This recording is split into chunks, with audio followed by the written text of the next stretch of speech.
Jadi wakil rakyat itu kan pasti salah satu tujuan utamanya tuh untuk dipilih lagi kan. Salah satu hal yang dia perlu jaga itu approval orang-orang dong. Supaya dipilih lagi kan. Nah ini kenapa tolol-tololin orang yang harusnya milih dia lagi. Nah itu gue nggak ngerti banget itu. Gue kayak why ya udah itu why gitu. Terus minta maaf nggak mau gitu kan. Di tengah gelombang kemarahan rakyat terhadap DPR, muncul satu nama yang mencuri perhatian. Ia bukan politisi, bukan pejabat, melainkan seorang influencer. Suaranya lantang, tutur katanya tegas, dan keberaniannya membuat banyak orang kagum. Dialah Abigail Limuria. Mulai dari gebrakannya yang tiba-tiba muncul di pemberitaan media Al Jazeera, turun ke jalanan buat ikut demo, sampai mengeluarkan unek-uneknya di podcast bersama Deddy Corbuzier. Apa saja unek-unek dan keheranan yang ia lontarkan baru-baru ini?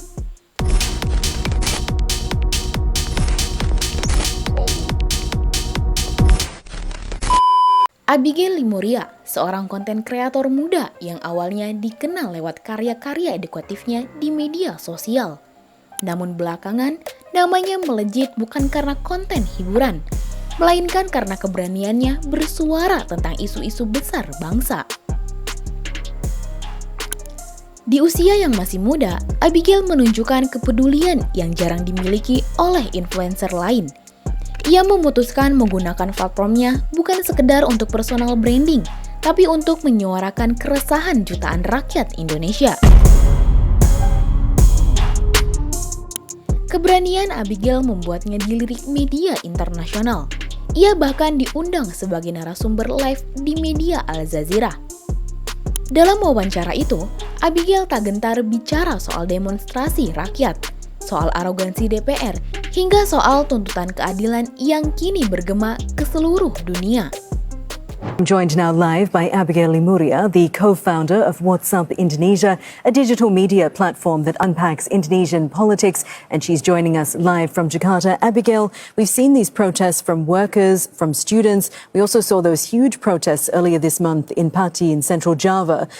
Is there a sense that there's growing frustration in Indonesia at the economic situation beyond the benefits that these politicians were receiving? Yeah, absolutely. I think what happened has been a culmination of months of not only economic but also political frustration all over the country. As you said before, we are in the middle of worsening economy, collapsing job market, where thousands has been laid off. And instead of compassion, these people are continuously met with indifference and even sometimes tone-deaf and insulting responses. And so I think beyond economic hardship, what really angers the people are the arrogancy they are seeing from their leaders. So for example, the finance minister openly questioned whether raising salaries for honorary teacher who earns well below minimum wage should be a burden that the state budget should bear. Meanwhile, House of Representative members collect thousands of dollars in benefits every month. The same representative called protesters literally idiots for protesting.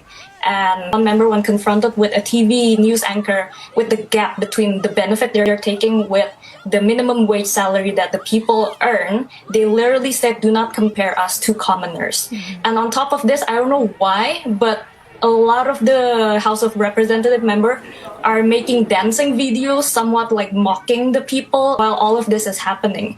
And so, like what we're seeing in Pati, I think a lot of the people said that it doesn't matter that the region have pulled back the tax hike attempt. What angers them is the arrogancy that they continuously receive and see again and again. And Abigail, if we put some of that into context for our audience, looking specifically at the housing benefit for politicians, that amount was 10 times the minimum wage. And the important thing for our audience to know is that many Indonesians are informal workers. They're not even on the minimum wage. So certainly a sense of a widening gap causing frustration. Yeah, so to give you a better picture, so the recent benefit hike that the House of Representatives are getting is around $6,000 or even more in total. Meanwhile, average Indonesians' minimum wage is $340. And like you said, most Indonesians earn way below that because most of them are informal workers and because formal work is very hard to come by recently.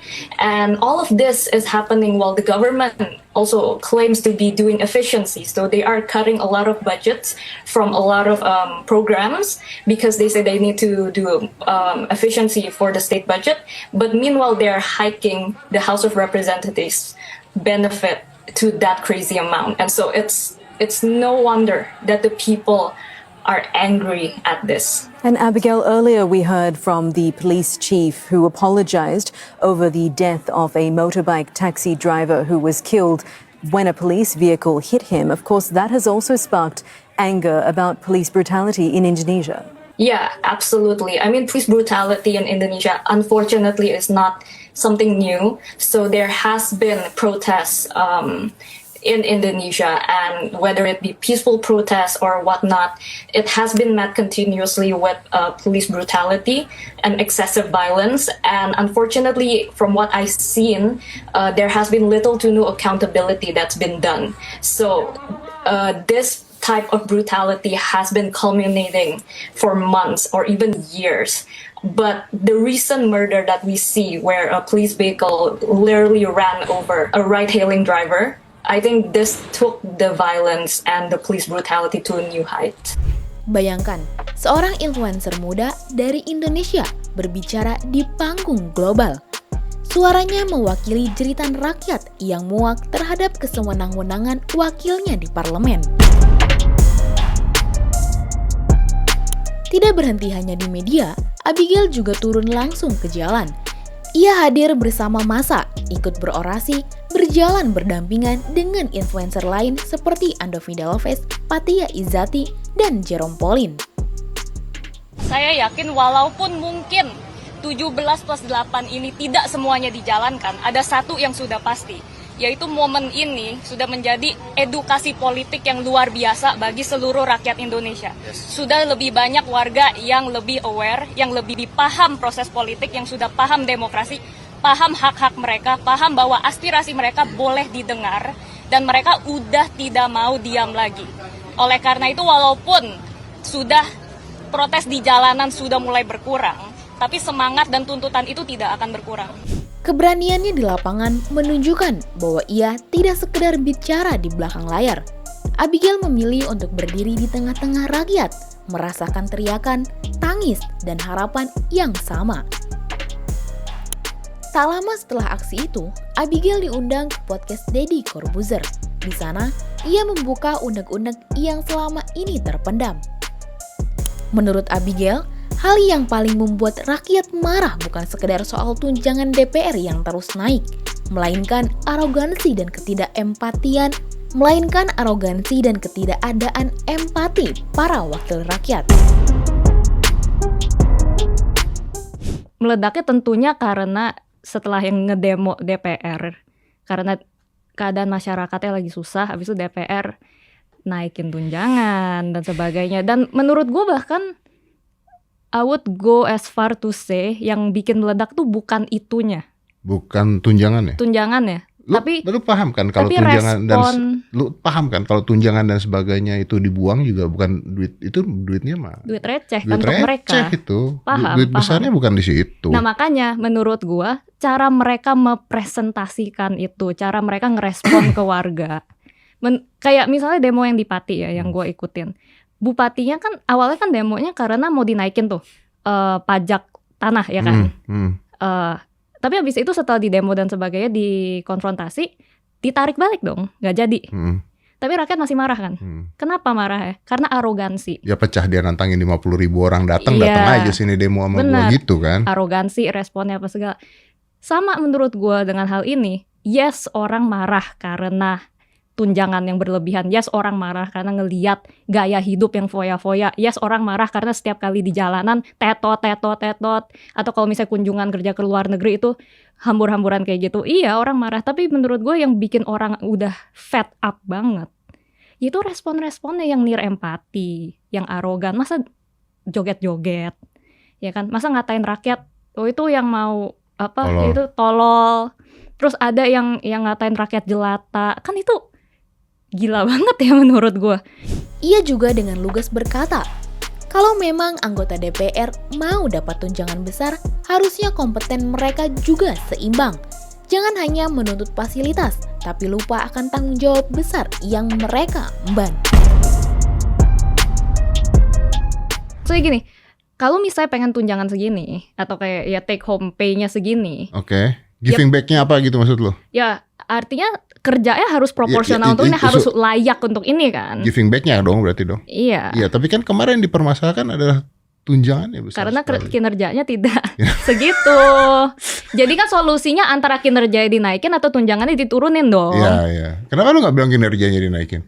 Nggak ada orang sudah tidak ada harapan di sana seperti yang aku bilang. Mereka udah bahkan nggak berharap memenuhi KPI. Mereka sudah tidak berharap pada kerja. Mereka udah se-hopeless itu, udah nggak percaya. Ya inilah yang terjadi ketika berkali-kali masyarakat nggak didengar, bahkan dikasih hinaan-hinaan gitu ya. Akhirnya udah nggak ada kepercayaan.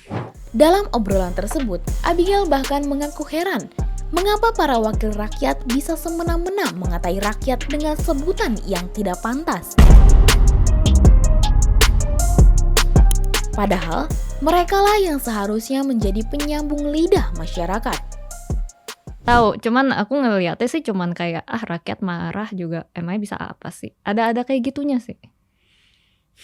Dan itu kan sebenarnya udah disconnect banget ya, karena sebenarnya tugas mereka adalah untuk mewakilkan rakyat itu sendiri.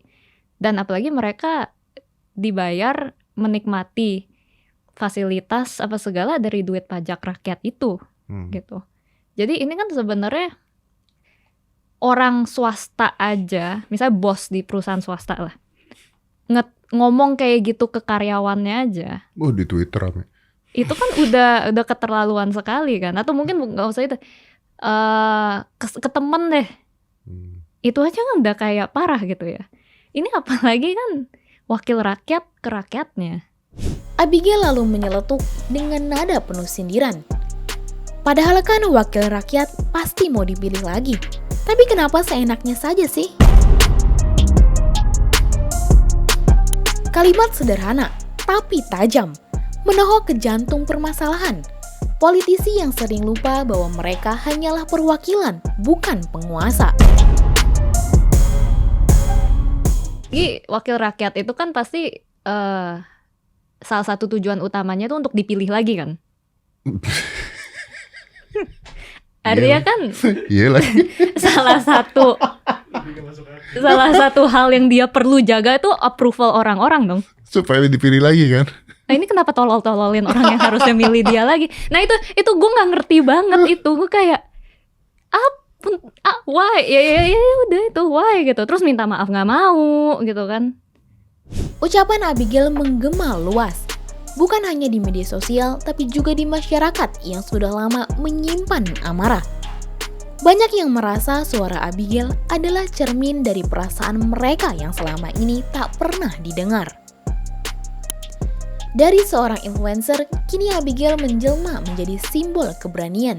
Simbol bahwa anak muda tidak bisa lagi dipandang sebelah mata, apalagi saat berhadapan dengan ketidakadilan. Dalam situasi politik yang penuh kekecewaan, suara Abigail Lemuria hadir bak alarm yang membangun kesadaran bahwa DPR seharusnya bekerja, bukan menghina. Bahwa rakyat seharusnya dihormati, bukan dianggap remeh.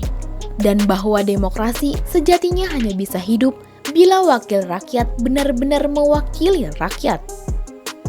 Pertanyaannya sekarang, apakah suara lantang Abigail akan menjadi awal perubahan? Ataukah hanya akan tenggelam seperti banyak suara lain yang pernah terabaikan? Bagaimana menurut kamu? Coba tulis pendapat kamu di kolom komentar ya. Jangan lupa subscribe, like, dan share video ini supaya makin banyak yang tahu sisi lain dari berita yang viral. Sampai jumpa di kupas tuntas berita hiburan selanjutnya bersama Igini.